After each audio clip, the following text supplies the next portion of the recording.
MRI-based imaging of myelin is it was really started in about 1996 with Alex McKay looking at the myelin water fraction imaging, really trying to isolate the short relaxing component that's associated of the water trapped within the myelin lamellae. And since then, it's spun into many different styles and techniques and following iterations. There's many different techniques, but the important aspect of all these techniques is that whereas in the molecular imaging of myelin, one of the initial proof of concepts is showing a histological specificity for the radiotracer or the chemical component of the radiotracer with myelin itself. And with MRI, that really isn't necessary. I have a sequence, I have a concept, let's see how it looks, kind of give it the eye test. Does it have a good distribution in the white matter relative to the gray matter? And then you can kind of run with it.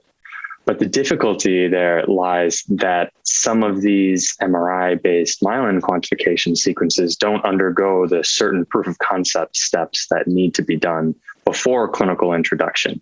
First of which being the specificity for myelin itself.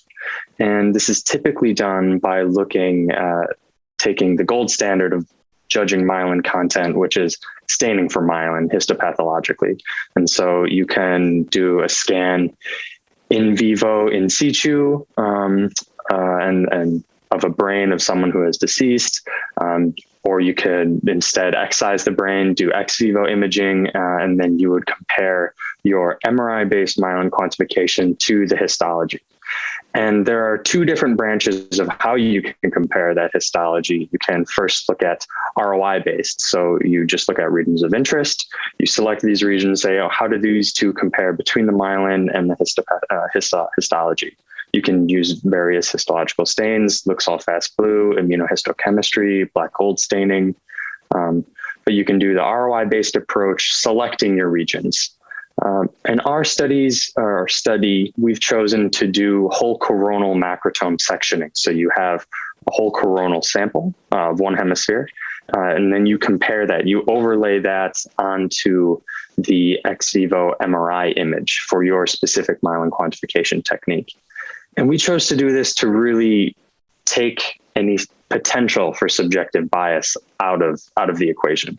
Not to say that anyone who is doing ROI-based approach is introducing subjective bias, but we just chose to sort of withdraw ourselves. Now, it is important because there are certain deformations that occur through the slicing process.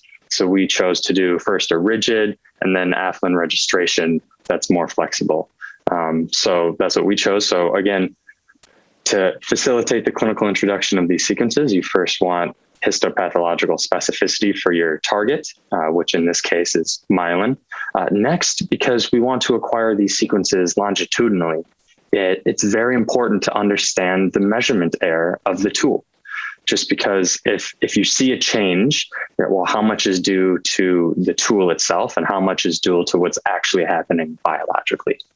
And so we did repeatability scans.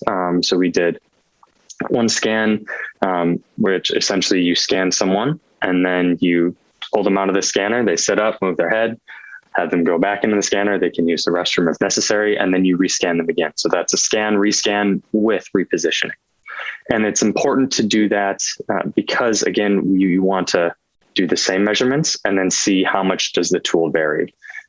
And for our specific tool that we were looking at, we were using the synthetic MRI method, and we found a very low coefficient of variance, which is a very repeatable tool.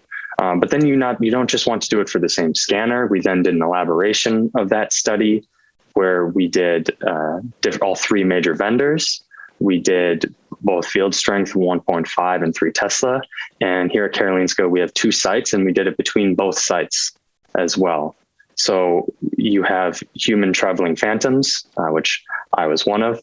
And so we just get scanned. And in that instance, we did 3 scans without repositioning and then 2 scans with repositioning.